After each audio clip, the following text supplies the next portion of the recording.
Hello, ladies and gentlemen, and welcome back to the Community Spotlight, where from time to time I talk to groups or individuals around the Sonic and Sega community and their impact and work in the community. With me tonight is Tristan Bresnan, or otherwise known as being the head honcho over at TSSZ. Welcome to the show, Tristan. How you doing? I'm doing well. How are you? Yeah, I'm getting on. A little bit nervous, but we're getting on there. We're getting on. It's good. No worries. Yeah, it's good to have you here, though. It's one of the things I do get told is that you're not one of the things that people interview or talk about in the community as much. So it's good to have you here, and we'll get you out there in the spotlight a bit more. Well, it's good to be here. I'm glad to be here. So ask away. That's cool. We'll start as we do with most of the other spotlights, and that's how did TSSZ start, and how have you brought it up to this day? Well, really, you can trace the origin of TSSZ back to 1997 or thereabouts. TSSZ was the third site I established kind of as part of a little cluster of personal sites that I made at the time called Tristan Web Project. And this was back when the internet kind of was nowhere near the incredible tool it is today for communication and things like that. It was just me, my parents' Prodigy dial-up account, and a copy of Microsoft Front Page. So there was the general quote-unquote news site. There was a little blog that I ran. Of course, then they weren't called blogs. I called it I think the Electro Journal or some crazy thing like that. And then there was TSSZ. TSSZ ended up being kind of the thing that I was most proud of, and the thing that I thought I could turn into something more. I mean, all of these sites were basically stemmed from personal interests and things that I enjoyed doing. But in the end, TSSZ was kind of the one that I thought had more legs to it. So when Tristan Web Project went away, eventually, I decided, all right, let's see what we can do with TSSZ. And so we did a test run in 1998, and then we launched it for real in 99. We had a pretty good 5-year run from 99 to 04.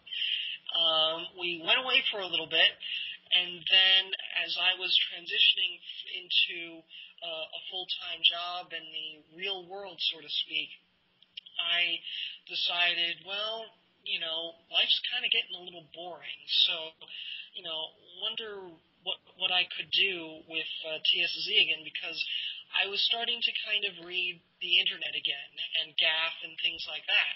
And so I wanted to, and the thing I noticed is with the Sonic sites in particular, I felt there was kind of this bit of a void in news. So I wanted to try and see if we could do the news again, and so I surrounded myself with who I thought were the best and the brightest folks in the community, and we went live again in 08, right around the time Sonic Unleashed was announced, and I don't think we've looked back ever since. That's good. Looking forward then, always prominent and good. It's one of those things, I guess. Well, yeah, I mean, I mean, this is a news site. I mean, you look forward to news. In terms of an evolution, I don't know. It's we're going to tinker maybe with a couple new things, but I'm always of the belief that if you can do one thing really well, you've pretty much got it made. So we've been doing news, and mostly just news for the past 4+ years. So I'm pretty happy with it. Oh, it's always good. It's good to see that obviously being the creator, you're actually still happy with what you've actually created. I mean, in terms of watch lists, you do have quite a following, don't you? Yes, we do. We now have regularly a daily readership of more than 10,000, which I am floored.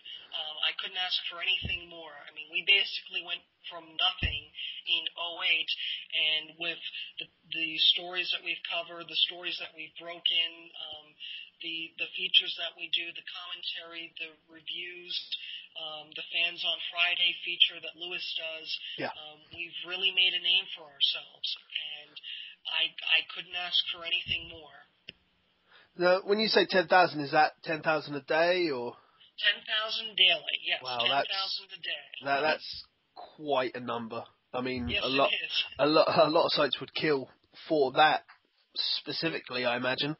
But that's that 10,000 a day is quite good. I mean, obviously, it does help that you do have your finger on the news and the rumors, really. And it's a good thing you don't cover just Sonic itself, but you cover the whole Sega as well, isn't it? Yes, and that's kind of been a recent thing for us. I wanted to make over the site in 2011 just to kind of refocus our strengths because even I realized in 2020 hindsight, the old site looked a little bit drab, a little bit tabloid, and the writing was, a big part of that. So I wanted to add a lot more. I wanted it to feel friendlier, and so yes, we'll bring you the Sonic news and the rumors and things like that, but we debuted a new brand, and that brand is of course Beyond Blue, and what that meant is, for a general Sonic fan that doesn't necessarily visit Sega Bits or Sega Addicts or IGN or anything like that, we can give them the opportunity to have a better picture of what's going on with the business of Sega, the other games that are happening, things like that. So by going Beyond Blue, we go beyond the simple Sonic franchise, and we tell you about the business, about the community, about the other Sega games when necessary, about everything that Sonic is centered around. That's sort of been my philosophy ever since, and that's why we do things like check the stocks of Sega on the pink sheets or on the Tokyo Stock Exchange or something like that, or things like that. So when we say Beyond Blue, we mean it.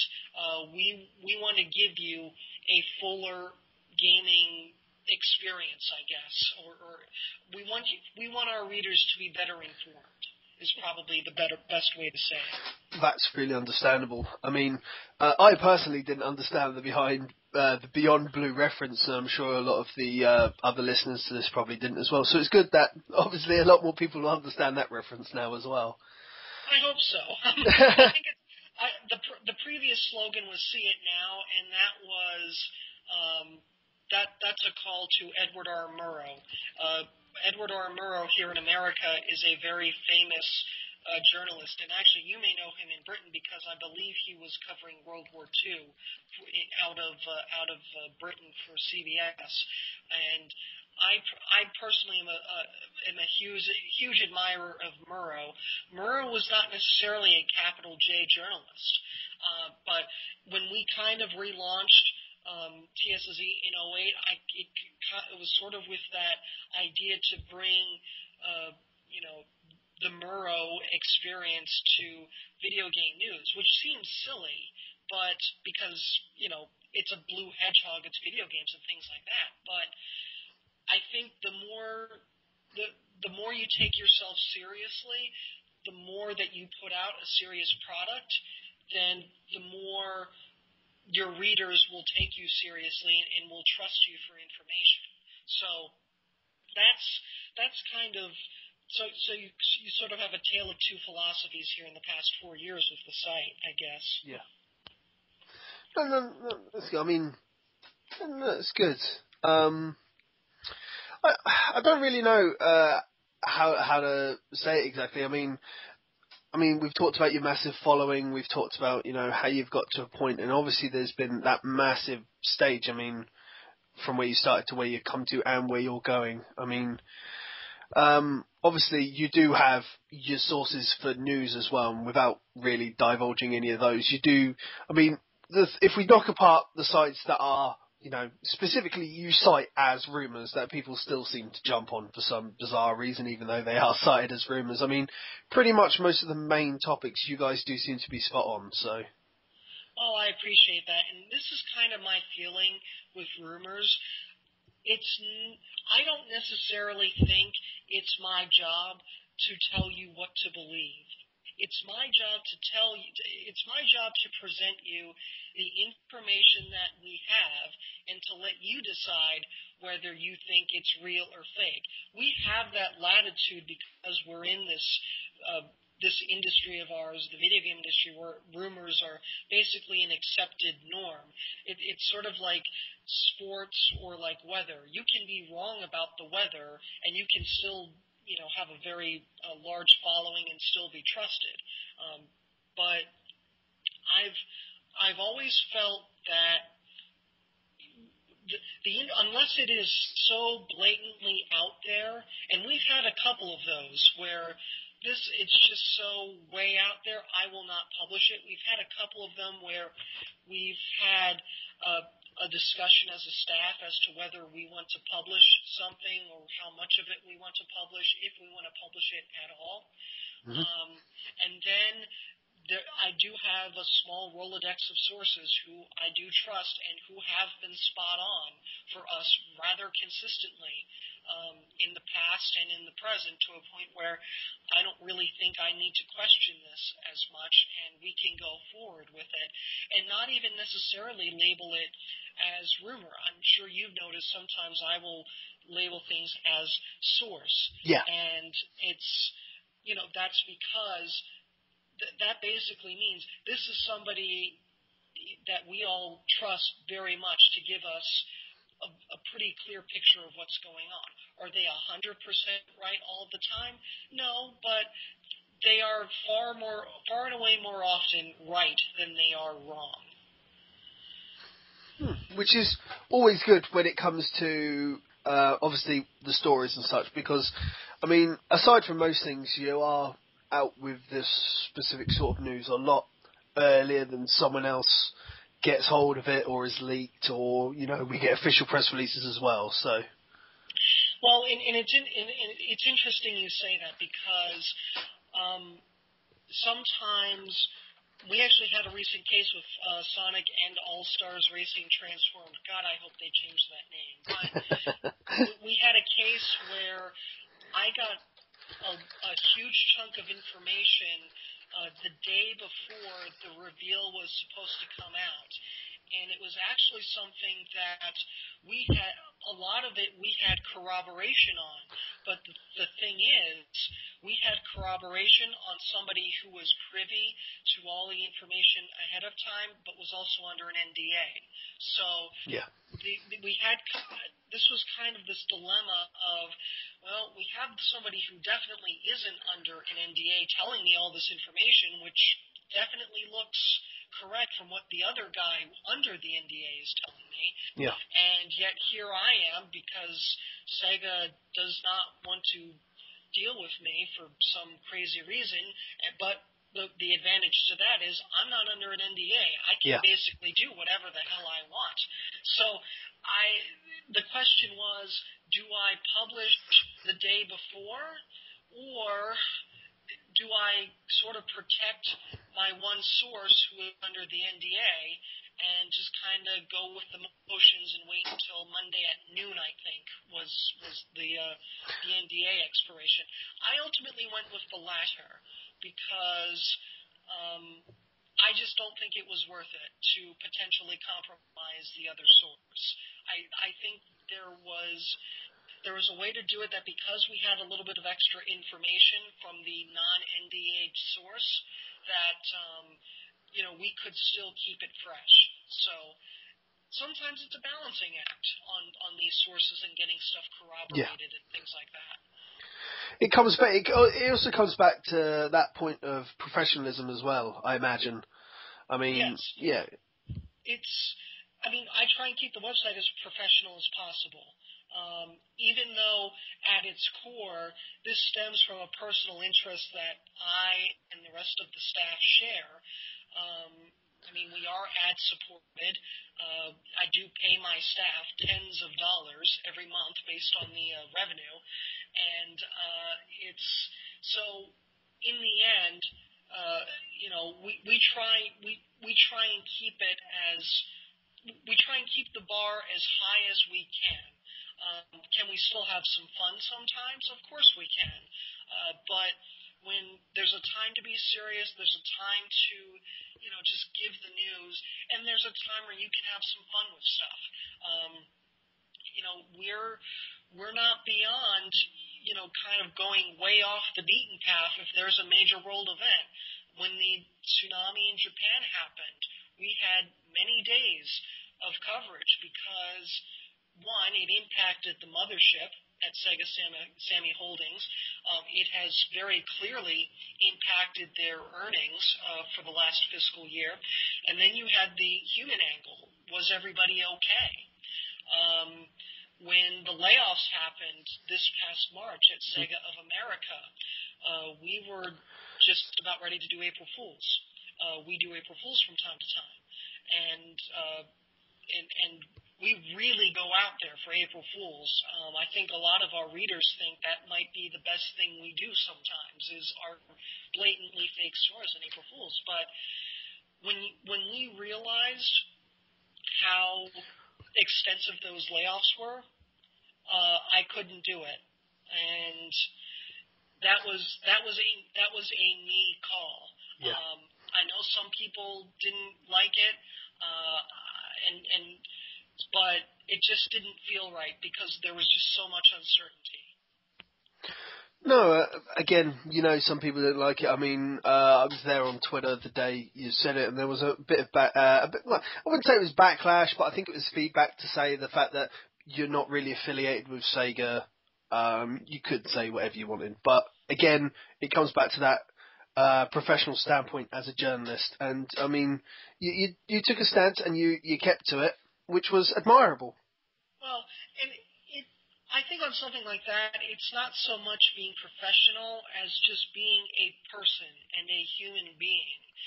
I mean, obviously you had Kate Bryant, who was community manager. She's known as Kate Burning, who was let go. You had reports that the entire QA department at Sega of America was cut. In the past couple of days, we have word that one of the senior producers at Sega of America is also on his way out. I think it's Yaz Noguchi. He was instrumental in helping bring the Yakuza series to the West. So that, when you have that, you get a lot of uncertainty. Is Sonic going to be around in 3, 4, 5 years? Is Sega going to be around in 3, 4, 5 years? I mean, what can you do to bring Sega back on top? And so, I mean, but at the core of it, you also have to consider the people behind the business. People's livelihoods depend on Sonic. The livelihood of a lot of people depends on Sonic. Yeah. So it's not just the community part of it, it's the business part of it. And when you get to the business part of it, you have to realize there are people behind the face of Sega who I'm sure work very hard. And so, when at that time, it just didn't feel right. Now, that said, up until all the layoffs occurred, I'm sure you know this, we were very, very tough on Sega. Very tough on the community managers, very tough on the promotions process. Just, I think we might have been as much a nitpicker on some of those finer things as some of the fans were with Sonic Force Physics, I gather. So, True. But we can be very tough. Definitely. Tough, I mean, tough but fair, I hope. Oh no, definitely. I mean, I remember there was a little conversation. I presume it was you on Twitter at the day when it was on one of the Sonic 4 concept art things, and there was the big hullabaloo about the pulling out one of the community mentions. That someone that they meant as a joke, but it couldn't be interpreted as a joke. And you pulled them up for that there, and I believe there was an apology stated either the same day or over the weekend, wasn't there? Well, just to give you some background, if this is what I think you're talking about, this was the concept art reveal where I believe it was Kelly Parker. Yeah. She had called out one of the Sonic Facebook fans who basically complained about seeing concept art, basically made fun of the concept art. But Kelly had plastered his name and I believe his photo on the Sega blog. And we called her out for it. I think if that happened anywhere else, Kelly wouldn't have a job. I think she would have been fired. I don't think there was an apology on my end. I don't remember there being one. I don't remember there being an apology on Kelly's end either. I think what had happened is Kelly had said something in a comment on that original post on the Sega blog saying, basically, thanks for people understanding that this was just a joke and nothing else. Well, that's all well and good, but what may be perceived as a joke to most may not necessarily be a joke to everybody. Yeah. And I know if I were that guy who just basically got hung out to dry on the Sega blog, where, make no mistake, there are tens of thousands of people reading that every day, I would be more than a little upset. I probably would call a lawyer. Oh, really? Oh, yeah. I think, at least here in America, I think a case could be made for that potentially to be defamatory. Now, disclaimer, I am not a lawyer. I make no aspirations to be a lawyer. I've dealt with lawyers in the past, but I certainly think a case could have been made. Well, I mean, that's fair enough. I think part of that again comes from different cultures. I mean, as we've mentioned over the pond and such. I mean, this is nothing against Americans in general, but it is a very high lawsuit environment, isn't it, over there? I mean, over here in the UK, if it was me personally, I wouldn't. I mean, if it was me personally, I would have gone, oh, look, I've been mentioned on the Sega blogs and done nothing more of it, even if it was a joke or something on their end. But lawsuit personally wouldn't have been the first thing to my mind. But again, I think that's different cultures and such. We are a litigious bunch here in America. Yeah. But, no, I mean, it's something. You have been tough on the company, what are the words I'm looking for? Grievous. The promotional side. That's what I'm looking for. Yes. The word I'm looking for. You're tough on the corporate image and the promotional image. You try to keep up on both, don't you? Yes, and I hope the reasons for that are pretty obvious. I mean, how do you get people buying your games if the promotional efforts aren't good? I mean, yeah. In my real life, I work in promotions. I see, I see what needs to be done to get somebody to get to your product every single day. So I think we're at a point now where people are not buying Sonic games on the Sonic name recognition alone. There has to be more. There's been a lot of damage, I think, with the 2006 Sonic, with Sonic Unleashed, with Sonic and the Black Knight, and I think to an extent in the community with Sonic 4 Episode 1. I mean, I think they're really walking on a tightrope. And when you're walking on a tightrope, I think you need to try different things. This idea of, adhering to a release schedule, where saying that you can't reveal the most obvious parts of a game until later down the road, where you have to tell people, no, sorry, just, we can't discuss what hasn't been announced right now when the signs are so blatantly there, I think is stupid.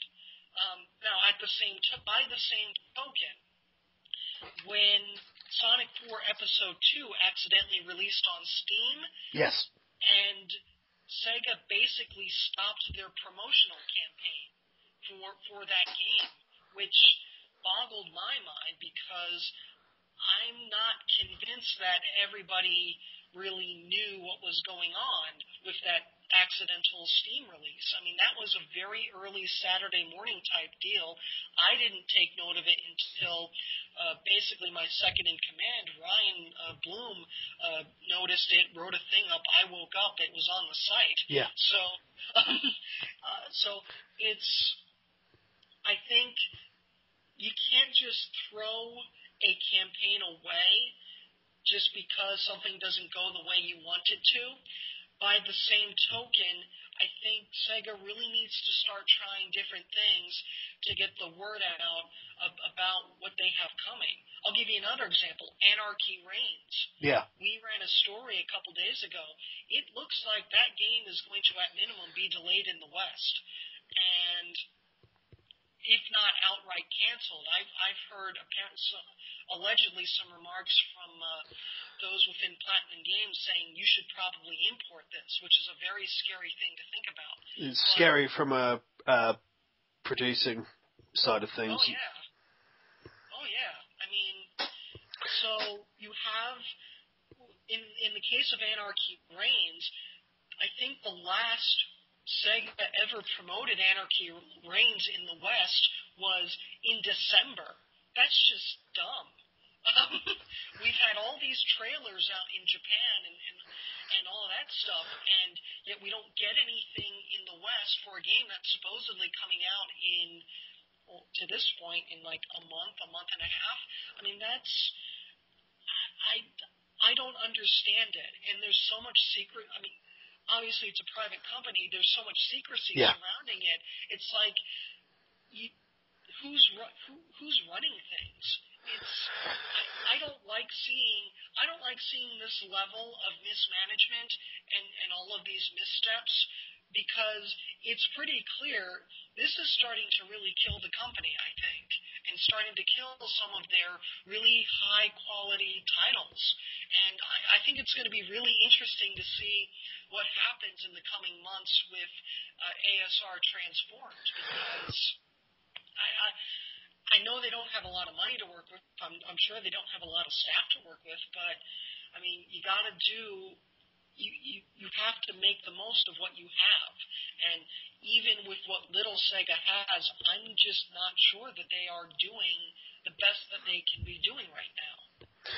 True. I think when it comes down to All Stars Transformed, I think it's trying to work off jumping to another franchise. As an example, would be the Brawl, the Super Smash Bros. Franchise, because that's the one thing that takes a lot of characters from one whole company base and builds it into a game. And for all its rights, it's very successful on its own. And I think that's what All Stars is trying to do with the tennis, with the racing games, and all of that.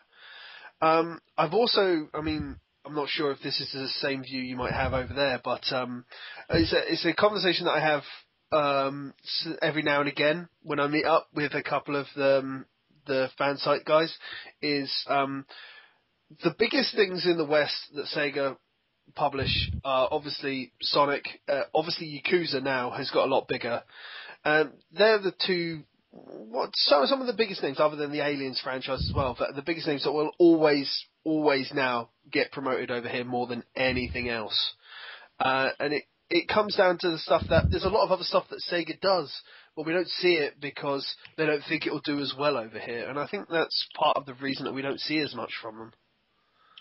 Well, they don't know unless they're going to try. I mean, Sega has this digital strategy.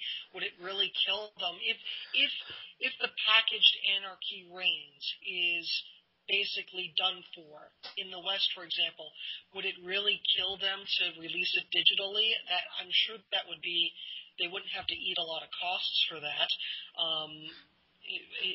Phantasy Star Online 2, I think, is going to be an interesting case because that PSO has a very good following here in the West, but so far they only want to talk about its release in Japan, even though there is plenty of evidence to suggest that they've localized it. I actually think the Yakuza franchise might be in trouble here in the West now in light of Mr. Nogushi's departure from Sega of America. So obviously you don't want to lose money on titles that you're not so sure about, but I mean, Sega at this point only has 2 games for the holidays, Aliens and ASR Transformed. I suspect ASR Transformed will do well, at least I hope it does. I'm not as convinced about Aliens, but I'm not really a fan. I don't really follow that franchise quite as much, but I think Aliens is going to be out in, I think... They just gave a release date for that recently, didn't they? It's been 2013, isn't it? Oh yes, they delayed it. So I'm even off base about that. So really, Sega's only going to have one title for the holidays, and that of course assumes the Wii U doesn't come out on the holidays and Aliens doesn't front the Wii U, which I think is possible. Thank you for filling in the blanks. I totally forgot about that. No worries. Yeah, I'm quite sure Sega will have something lined up for Wii U release. They generally do have stuff lined up for most release dates, even if it's not too great. Sonic Free Riders, what's it going to be? Is the question? Is it going to be crap like Sonic Free Riders, or is it going to be the Aliens Colonial Marines? Is it going to be ASR Transformed? It probably will be ASR Transformed. I see no reason why it wouldn't be. Or it could be another Sonic storybook. We don't know. It could be another Sonic. It could be another Sonic title. It could be Sonic Dimensions, for all I know. Yeah, for all we know. Yeah. Who knows? But it's tough because, I mean, when you only have 1, maybe 2 titles that are supposed to carry you for the entire fiscal year, that's a problem. And I mean, Sega really needs to be better about promoting its fare through the entire year. I actually think the way, aside from the hiccup with the guy being called out during concept art, I actually thought Sonic 4 Episode 2's promotion efforts were an improvement over the previous version. I don't think they jerked the fans around with reveals or anything like that. I think it was overall a little better, not a huge amount better, but well enough, I suppose. You knew Sonic 4 Episode 2 was coming from January to May. Yeah. They kept it in the press for a pretty long period. They did keep it in the period. Unfortunately, because they had to rework the entire physics engine, it really dumps on the whole episodic thing of what it was meant to be. You know, because Episode 1 was such a physically broken game, and the delays for the new engine that they had to build, it meant that calling it an episodic title now made it a kind of lackluster thing. I'm not a physics person. I'll be honest. Yeah. Neither was I. When I played Episode 1, I enjoyed the game for what it was. And here's what I'll say about Sonic 4. The physics didn't bother me. The level design did. And an argument can be made that you can't really have one without the other. But to me, the level design and layout of Sonic 4 felt very uninspired, felt very repetitive, felt very monotonous, and I actually think it got worse in Episode 2. I finished the game, obviously, but I haven't really gone back to play more of it, to explore more of it. I think Episode 2 relies a little bit too much on the Tails gimmicks, which can be quite frustrating. Yes, that's been exactly my problem with it so far, is that it's too heavily reliant on the gimmick issue. And yeah, that's a problem. I thought we were kind of over this idea of gimmicks and the idea of core gimmicks in the game. I mean, that's why they got rid of the minecart and the casino gimmick for Episode 1 on consoles, at least so we thought, because they hopefully listened to the idea that this was not going to fly with fans. So But and yet I think a lot of people are giving them a free pass with including even more gimmicks in episode 2, and that really bothers me. True. Although I don't think Sega are going to really walk away with the fact that episode 2's got lower scores than episode 1, which, considering that it is, if we take away the gimmick issue, generally it's a better game. So giving it a lower scores than something that was actually physically broken seems a bit off. See, I personally disagree. I actually think episodes, because I think the level design is worse, and for me that's a lot. That holds a lot more weight to me than Right. the physics do. And when you consider that you had the feedback session for episode 1, and you had a couple of those people credited in the special thanks of episode 2, I actually think those lower scores are justified. Because it not only shows that Sega hasn't learned from the errors of episode 1, and they haven't, I think, in a lot of respects. Level design, music, I think, is one. I think the music in episode 2 is atrocious. But Sega just hasn't learned from their mistakes. And not only that, I don't think the fans, the most vocal fans, who, had those key roles in helping to offer a little more feedback beyond the session at Sega of America, I think it shows they weren't effective either, that they needed to be louder in some respects. Because if you're not, with the people who were in the special thanks and given how they really crusaded against episode 1, and Brad Flick held a refund contest on Sonic Retro. He was probably one of the most vocal folks against episode 1. I mean, I'm of the feeling that if it's not up to his standards, and I think he has pretty high standards, which he should, don't have your name attached to it. And so, like with my site, I attach my name to it, my middle name, but my name, because I am proud of what we do. I make all but one person attach their names to it because hopefully they're proud of what they do. So I think it's two parts. One, Sega didn't learn. Two, the fans, I think the fans looked at the graphics. I think they saw the improved physics, which I don't think improved all that much. I think they were adequately improved if you really get down to it. But I don't think the fans were loud enough this time. And I think that's why you have these lower scores, and you have all of this confusion as to why these lower scores are deserved. Well, they are because the improvements just aren't there. Do you think there'll be a community feedback for episode 2? I don't think they're going to make an episode 3 based on the Metacritic scores. If you remember, this had to have been a year and a half ago. Yeah.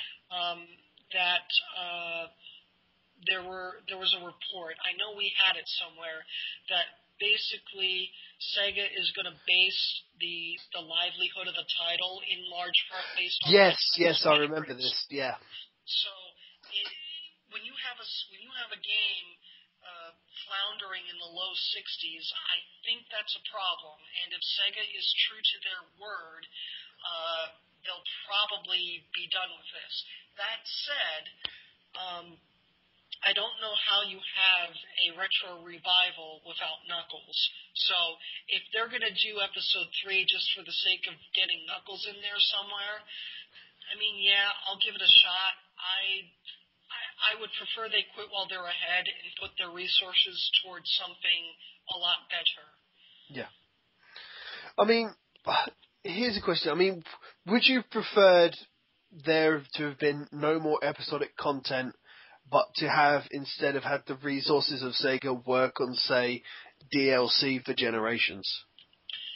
I would like to see DLC on Generations. I think that would have sold a lot better. I think the word of mouth for Generations was quite good. And the thing is with Sonic 4, there's such this stigma that I think it was kind of a no-win situation for Sega, where Sega could make all the improvements in the world to Episode 2, and I still think it wouldn't be enough for some people, perhaps myself included, but they couldn't even do that. They kind of just stopped at the middle, and, they decided, all right, let's see how it goes.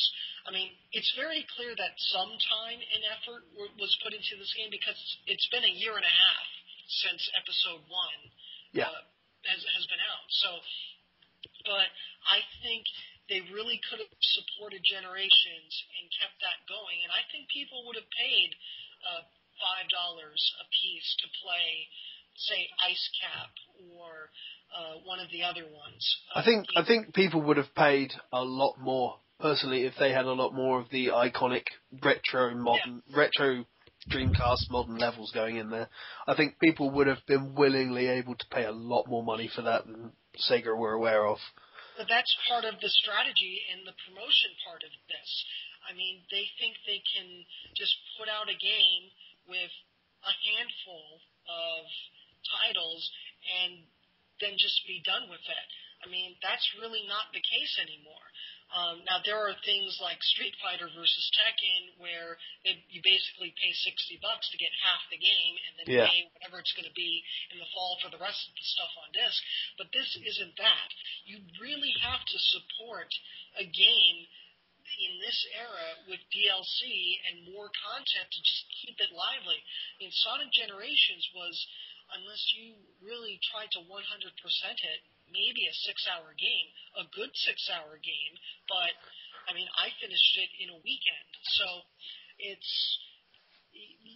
there needs to be a certain level of support and longevity with some of these upcoming titles, and I hope there is, and I hope they learn that with ASR Transformed too.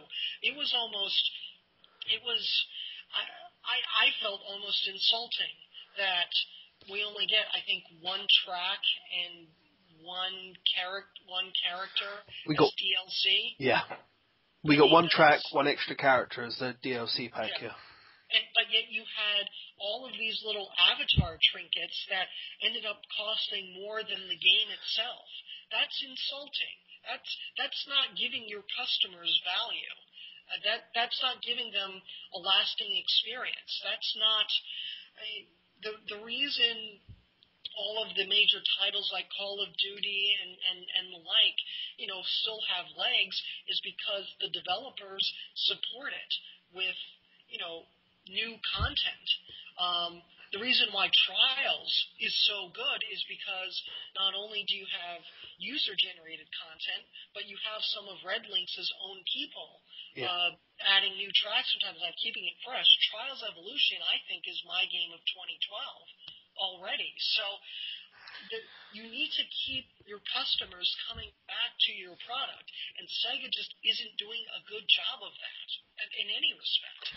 I don't think Sega's really had their mind on the DL. Well, not even. I want to say DLC, but I'm going to say downloadable pricing as a standpoint, because I think the prices for a lot of stuff are out of whack. I mean, we only have to look at Steam pricing for Sega games at the moment to have a look at that. If you look at any non-Sega game, non-Sonic classic game they have on their list, you'll be looking at about 99 pence to £1.99 over here, whereas any Sonic game is a £5 to £5 plus. So, because they know it's popular. No, definitely. But, I mean, the same goes for, you could take in for downloadable content for, say, Unleashed 06. They were vastly overpriced for some of what they were. Yes, but also the content wasn't that, I mean, they were reworked zones, basically. Yeah. So, and it's also, I think Unleashed just I thought Unleashed was okay. It wasn't great. It wasn't as bad as I think people make it out to be, but it didn't really have the quality that that would compel DLC. Generations does. ASR does. Yeah. And I don't know how Sega can even think about a digital strategy without supporting DLC as a cornerstone of that policy. I don't know. I mean, at the end of the day, stuff like ASR will come down to, I imagine, Sumo Digital at the end and what licenses they're actually available to use in terms of characters and levels. I mean, there'd be nothing to say, obviously, because they've got a license for, say, II, they'd be able to create a Super Monkey Ball level as DLC, or be able to use an extra character. But if there's a license they can't get for, say, I mean, they could have Knights as a likeness, but not as a playable character for some whatever reason. I mean, because they don't want to tarnish it or something, then they wouldn't be able to, say, do a Knights level, I imagine. But when it comes down to Sonic DLC, as an example, or any other standard thing, because it's obviously published and created in Japan, don't the idea for DLC come from Japan then? I mean... Well, I would hope so. And maybe it is, maybe we should be looking at the mothership and pointing the finger at them. But by the same token, there's no reason not to believe that Sega West, especially over in Europe, where Sumo is, doesn't have a hand in what gets okayed and what doesn't, yeah. or how they whittle it down, I suppose. So I'm sure Sega has their reasons for choosing one policy over the other, one character over the other in terms of ASR. And obviously, we're not going to know the full roster for ASR Transform for a little bit, but I think they're at a point now where they really need to have a little bit more latitude and not be so restrictive, because I think we're at a point now where just in general Sega kind of needs all the help they can get in terms of exposure and reviving some of those retro franchises and evoking the memories of the 90s where Sega did what Nintendo didn't. So they really got to up their game. So I think part of it's at the promotion level, part of it is at the decision making level, I guess. So I think it's going to be an interesting couple of months. I'll be interested to see what happens at E3. Definitely, E3 is going to be something good. I mean, I'm going to hope that Sega at E3 have something more. I mean, obviously, when this goes live, E3 will have happened. I mean, this is clearly recorded before E3 has happened. It will go live after it, obviously, so we currently aren't talking E3 stuff, but I'm going to hope that they have something more than just an ASR trailer and aliens, because it sounds like that's all they're going into E3 with at the moment. And that's scary. Yes, it definitely is. I hope we can look back at this and say we were wrong, but you have, I guess, aliens, ASR, the new thing, the cave. Yes. I guess, hell yeah, Virtua Fighter 5, and I guess that's it. Unless they're going to surprise us, which wouldn't surprise me. It wouldn't surprise me, no pun intended. But I hope they have more. I hope they have more up their sleeve. I really do. I want to be able to look back at this and say, thank God I was wrong. Don't we all? Well, let's move on. Because we've been marrying on this topic for a good 10 minutes plus or so. There's something you wanted to talk about, and it's people's. I mean, we've talked about you have your 10k hits per day. You've got quite a large following, but obviously there's been animosity, for less of a better word. I mean, over the long lifestyle you've had. I mean, generally it comes from Twitter and bits and pieces. So, I mean, people, I don't know, I put it down to people have different views of what you were before you relaunched in 2008 and how you are now. I don't think we've changed all that much since the beginning. We've always been about news. We've always been about being, getting the story first, I suppose. We're not as blatant about it now.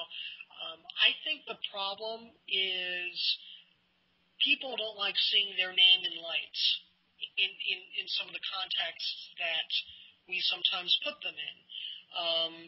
And so that's part of the problem. I mean, obviously news is news. There is good news, there is bad news, and there is ugly news.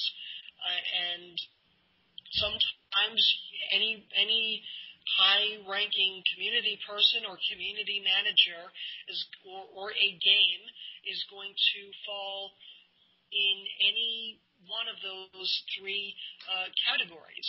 Yeah. It's not my job to necessarily filter the good, the bad, and the ugly and only give you the good. My job is to present the information and let you decide if it's good, bad, or ugly. There are going to be some times where it's pretty bad. Where I can cite Retro that I was a part of was with Sonic 2 HD and the hubbub surrounding an alleged keylogger. Yeah. That was an interesting week because you had the release, you had the allegations, you had the alleged code, you had Scarred Son, the other Retro administrator, saying, get rid of this, do not download it, get it off your system. Even though they can't really tell if it's doing anything. Now, I understand why they did that. I completely understand why you would do something like that. You would rather err on the side of caution. But you have to consider, up until basically the end, Sonic 2 HD was born from the fruit of Sonic Retro's community. And for them to just kind of throw it under the bus a little bit haphazardly, understandably so, I think they may have single-handedly killed that project. So I think now there are times when we will advocate for Retro. For example, when they were hacked a couple years back, and basically the entirety of their information database was wiped out, and they needed help trying to recover all those lost documents. They released a program, and we relayed it on our site. Because I don't hate Sonic Retro, I really don't, but. And I want to see them. I want to see them succeed. I think they're a valuable resource for reference, for information. Definitely, yeah. Obviously, the books, the history of Sonic book cites them. I think the DVD on the 20th anniversary thing that came with the Generations press kits did as well. But I want to see everybody succeed and do well. That said, if you're doing something that seems a little bit off the beaten path, so to speak, I'm not afraid to let people know about it and let them decide, is this nothing or is this something? So that's always kind of been my philosophy. It still kind of is. I'm a little more careful now with, quote-unquote bad stories. I will have discussions with my staff on occasion on something that I'm not really sure should go to publication and things like that. Yeah. But, it's like I said, it is what it is.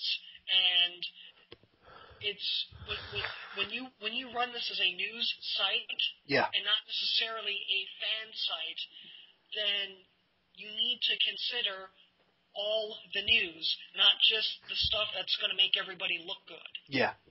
Not necessarily all the good stuff, but the bad as well. Yes, absolutely. And believe me, I've made a lot of people. I know I've made a lot of people mad for many of my stories, but I hope that those who I have made mad understand that it's not really anything personal. It's just kind of the way news works. So I don't want people thinking that I am this curmudgeon that lives like Scrooge and hates everybody and hates everything.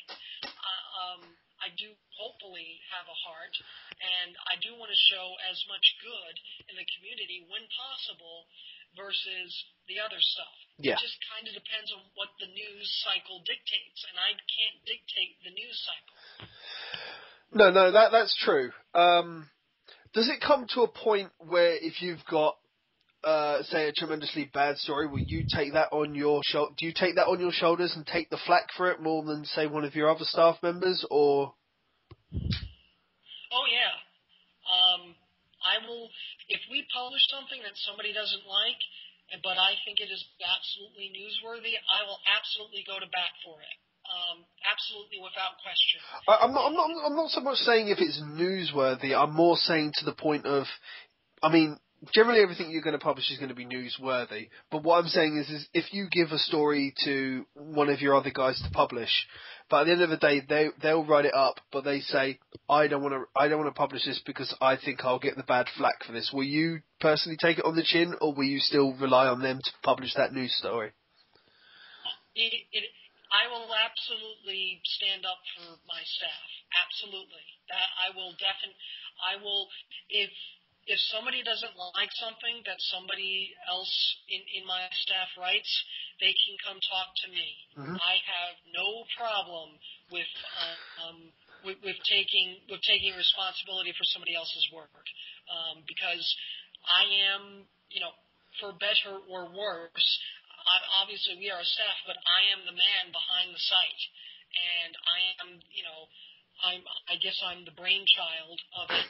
And so, I have to. It's like being a mayor or a president or a governor. Somebody under you may have done something stupid or wrong, but ultimately you have to accept responsibility for that subordinate's error, if it is an error. So I think in short answer, yes. I will stand up for my staff. If I will stand up for the stories they write. I think I've done that in the past even. I can't specifically. Yes, I know what it was. It was when we found the remaining ASR roster, irrefutably. Ryan found it. I told him, write it your way. I did, and actually we got a legal notice. And and I went to bat for Ryan for because it was absolutely newsworthy. We didn't do anything illegal, and at the time, Sega just kind of left their stuff out to dry for us to find. It's like, what do you expect? Yeah, no, they've been catching up on that recently, but they still leave the usual back doors open, so I've heard. Well, I mean, now we've kind of made the data mining popular with that story, I think. Yeah. I don't think anybody really did that until we did it. And now, when Sega opens all their Flash subsites, now everybody's doing it. So we might have been a pioneer in that regard. Well, it's one of those things that's good to have under your belt, I suppose. But, yes, no, go ahead. No.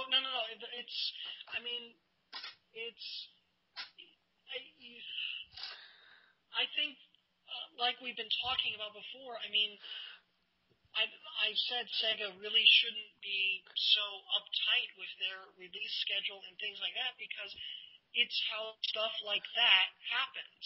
So I just wish that Sega could more openly answer their anyone's questions, not just my questions, because I think the more open you are in this age, the more people will appreciate what you're doing and get, and support you. The more knowledge somebody has about something, the more informed a decision they can make about the game. So for Sega to withhold information, as they have many times, without much rhyme or reason, you get things like what happened with Ryan's story in 2010. Yeah. And I will defend that story to the death. So I think it was probably one of our better moments. I think that one, we published it, and two, we defended it. Yeah, no, that's good. It's always good to have that something that you can defend at the end of the day, that you're obviously proud of, and will defend it to the bitter end, regardless of the outcome. So that's always a noteworthy point and key to have. Obviously, you're doing the Community Fan Fridays now, aren't you, on TSSZ? As kind of... Yeah. I'm Well, not Lewis. part of your team is doing it, and the site, as a general, is doing an outreach to a lot of the people in the community and such. Yes, and we actually we tried to do it before a couple years ago, and it didn't really pan out. So I wanted to bring on a specific community-focused reporter. I wanted to do it for a very long time. Lewis applied. He was very interested, very passionate, very motivated. We brought him on board. He's been doing it since the beginning of this year, and he's very good at it. He's excellent at it, really. Oh, definitely. I mean, I like to consider myself a big community guy. Obviously, keep an eye on everything, and I do keep an eye on that sort of thing more than anything else. And it's really good to see. I do like a lot of community outreach programs. And it also helps with that balance, I think, of the overall website where I can guarantee that if nothing else, if everything goes to hell in a handbasket, I can still guarantee we'll still have one good thing, one good story about the community and the good that the community does every week. I think that's an amazing thing to have, and it's something I've wanted to have for a while, and I'm glad that we can do it now. Oh, that's good. I mean, right. Have you got any thoughts of where you want to take, or the team want to take TSSZ going forward, going end of this year, 5 years down the line? Any ideas on timelines and milestones? Well, we're toying with the idea of a podcast right now and bringing back the podcast. If we do it, it's going to be unlike anything I think anyone's ever heard. I mean, normally podcasts are kind of like this. I mean, we sit, we chat, we talk about things, we talk about topics, and it's very casual. We have a grand old time. But the one we're kind of working on right now is going to be, I think, more... In your country, I think it would be compared more closely to Newsnight. And here it would be the PBS NewsHour or 60 Minutes. So that's kind of the direction I want to go with this podcast. If we do it, if we can get the resources to do it, I know Lewis is working on it, and our UK-based reporter Jonathan Charles is producing a draft. So we'll see how that goes. I've toyed with the idea of a forum. I'm not necessarily sure that the community needs another place to go, but if we can make it successful and we can do something different with the forum mechanic, that would be worthwhile. I'm willing to try it. Beyond that, I wouldn't mind spinning records again. Actually, I kind of want to do what I wanted to do with TSSZ back in 03, 04, which was kind of turn it into, I don't want to say a media empire, but I want to kind of branch it out beyond the internet necessarily. Yeah. In 03 and 04, I hosted a program called Night Zone on FM radio in Boston. It was unlike anything anyone had ever heard. Now, it was in the overnights. It was 3, 4 o'clock in the morning, 6 a.m., but it was a new direction for terrestrial radio, because I don't think anyone has tried video game music and anime music on commercial band radio. Oh, not on commercial radio, no. No. So I got a shot, and we got a lot of good feedback from it. We had a small but very dedicated audience. We were written up in the Boston Herald, which is one of Boston's major newspapers. When the radio station decided to go in a different direction in 2005, unfortunately, Night Zone went along with it. But I wouldn't mind one of these days bringing that format back to whoever wanted it, be it non-commercial or public radio. Philadelphia has at least two public radios, stations, but obviously it was a little easier for me to do it back then with the college owning the radio station than it would be now than to pitch something to, say, NPR or PRI or something like Definitely. that. But I wonder if it could work. I mean, music has really evolved from the bleeps and bloops of the 90s or even the early 2000s. The sound is richer. We have concerts now. There's Tommy Tallarico's Video Games Live. Yep. I mean, he's doing that. So I think it's more accepted. The culture is more accepted. It's more mainstream. I wonder if it could work. I'm not talking 24/7, just a block of a couple hours. And then what we could do is, at the top of the hour on Night Zone, I always did news updates and branded it TSSZ News, and that's how the site, quote unquote, kind of survived in most part up until 2005. So, I want to try. Ideally, I want to try bold things down the road, but I kind of want to do the baby steps first and make sure that all the pieces are there to do what it is that I want to do. In lieu of that, news is always new. It's always fresh. It's always exciting. You don't necessarily know what you're going to get with news. So, I mean, if all I have for the next 2, 3, 4 years is news as a product, then I won't be disappointed. I don't know that I want to do this forever, though. I will say that. There is going to be a point at some point where I may want to say, that's it. It's time to pass the baton to somebody else. Yeah.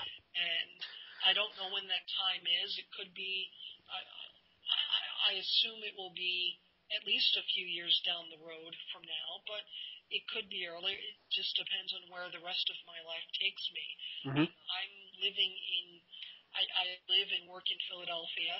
It's my home. It's my home city, and I love what I do on the site, off the site, in my job, in my freelancing, and things like that. So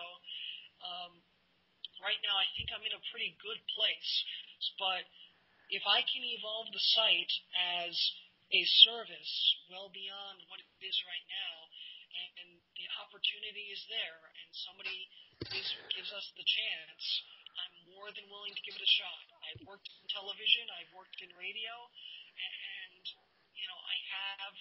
I'd like to think I have what it takes to really turn this into something good, not just for Sonic, not just for Sega, but as a whole for games journalism in general. I mean, I'm sure you can speak to this. Games journalism it's getting better, but it's still not that great. It's kind of like sports journalism, where you do have the latitude to be wrong sometimes, but it's basically anything goes. And with TSSZ, I didn't necessarily want everything to be there. I didn't want to have the casual style of writing. Mm-hmm. I mean, I wanted us to have standards. So as long as we have standards, I think we can grow. As long as we do things different. I think doing things different is a big benefit for us. I think as long as we keep doing that, I think we'll be fine, at least for a little bit. If I sense trouble, then we'll talk to the staff and we'll see what we can do to make improvements. But I think we're in a good place right now. Okay, that's good to see. So plans going forward are always good. It's really good to see that people are still continuing to look forward regardless of what may happen. Yeah, I mean, obviously a lot of this is contingent on whether Sega is still a business in 3-4 years, and that I do wonder about. But even if they're not, maybe we can find a way to make it work.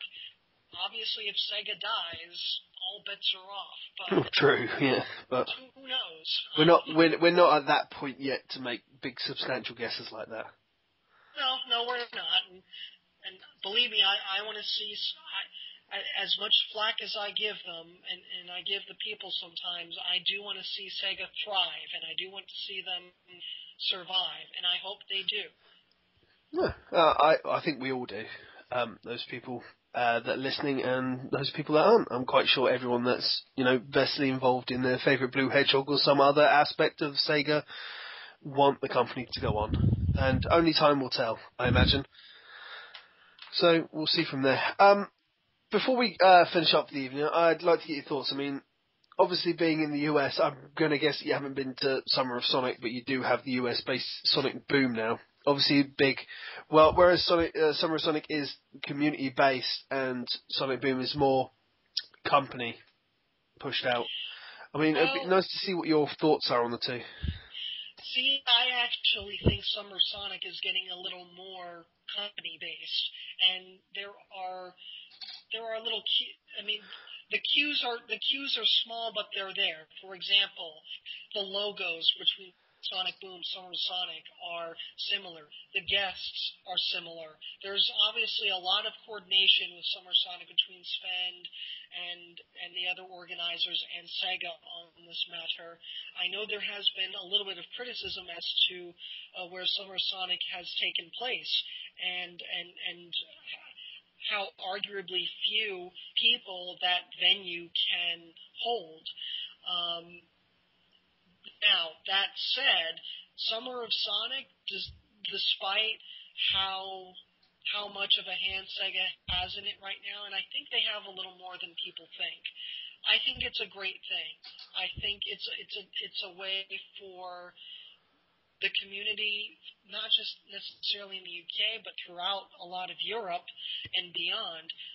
It's a way for folks to come together.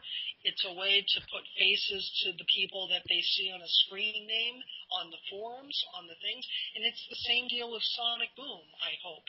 I've not been to Sonic Boom, but we have a correspondent, Shane Edwards, another long-time name and person in this community who goes and covers it for us. Yep. And I think the intentions are always good. They will always be good. They will always be for the greater good of the community. I hope that they will help to grow the community into well beyond what it is. Obviously, Sonic is known all around the world. Its fans are known all around the world. But I think in terms of Sonic Boom, this is a very good thing that Sega is doing. And it's like I said before, it helps keep the brand out there during these lull periods. Summer of Sonic is, I hope it's a tradition that lasts for years and years. And I hope it can thrive. I think eventually they're going to have to start charging for tickets. But I hope, it should.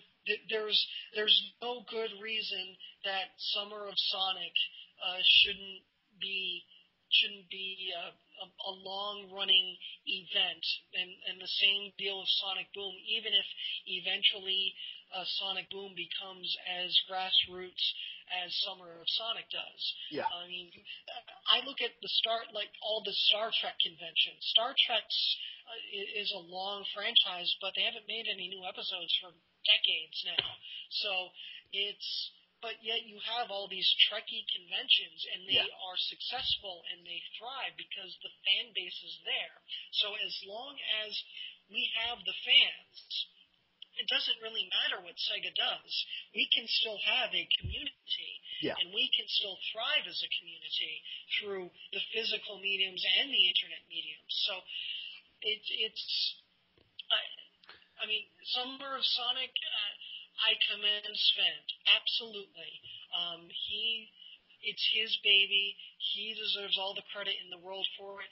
Sonic Boom, I hope they bring it east one of these days, because I would like to go to one of these and kind of experience it for myself. I'm actually afraid of flying, if you believe it. And I would, if I weren't afraid of flying, I'd be at San Diego right there. Yeah. So, but as it stands, they're both they're both fantastic events. You'd have to be a real jerk to screw them up. No, it's good to hear. I mean, especially from someone that's invested in the community but hasn't really had a chance to be to either. You know, it's good to see. I don't want to say outsider, but you know what I mean. Well, yeah, I mean we're both technically outsiders, I guess, in that respect.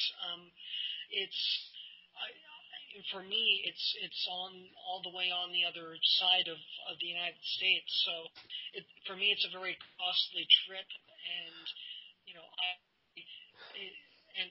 I wonder, and part of me wonders, well, each year, are they going to do anything east that will help the East Coast Sonic fans? And usually, it's just New York Comic Con, which I cover, and that's it.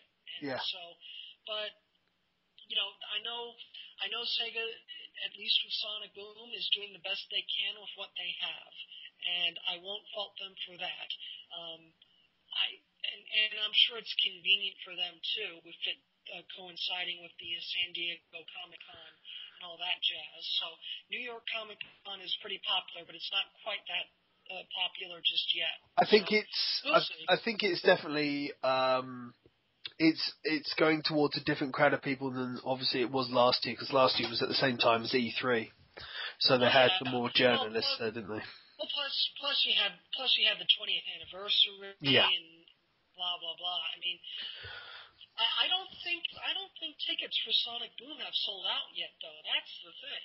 That's the thing that always that perplexes me. Now, obviously, that'll help because people are going to go, and you don't have any ticket squatters, which part of me wonders is kind of becoming the case with Summer of Sonic now. I don't know, but which is why I think they should charge for Summer of Sonic tickets. But I'm not sure because San Diego Comic-Con is huge, and I would have thought by now they'd have been all gone, but I don't think they are, which is a little perplexing. I don't know if that's because it's an off year for Sonic and we're just getting ASR transformed, but who knows? Like I said, I know that this is going to be up after E3, so I hope I'm wrong. But we'll see. No, we'll see. I think that's a good point to wrap it up there. I think we've covered pretty much everything, unless there's anything specifically you want to bring up there, Tristan? Not really. I guess only thing I'll say is, really, I'm a nice person. Don't take everything I say to heart. That's no problem. I'm sure people will have, obviously I'm hoping that people will have a different feeling towards you and the site in general when this goes live. So we can only get through there. I've had fun with you today, Tristan. If people want to look at the site or catch you on social media sites, do you want to just do a shout out to all of those for us? Sure, why not? It's TSSZnews.com, or you can find us on Twitter at TSSZnews. And you can send us tips on Twitter, or you can send tips on the email. And, our readers are as much a part of the news process as we are. We get a lot of very good tips from our news tipsters. I don't think the site would be quite as big as it is today without them. So we are, as much as I'm indebted to the staff, I'm also indebted to our readers and our tipsters, and they deserve a lot of credit in this site's success as well. That's good. So I'll make sure that all those links that you've just heard will be in the drop-down box below, guys. Don't hesitate to click them once this little video is finished. It's been great having you on, Tristan. It's been a nice little insight into something that's I've been personally looking forward to doing for a couple of weeks, and I know quite a few others that know this is coming have been interested to listen to see how this is coming. So. Well, I'm glad. I hope it's everything you wanted and more. Yeah, only time will tell. But that's goodbye from me, and I'm sure that's goodbye from Tristan as well. Yes, goodbye. Goodbye, good night, have fun, and we'll catch you next time on the Community Spotlight.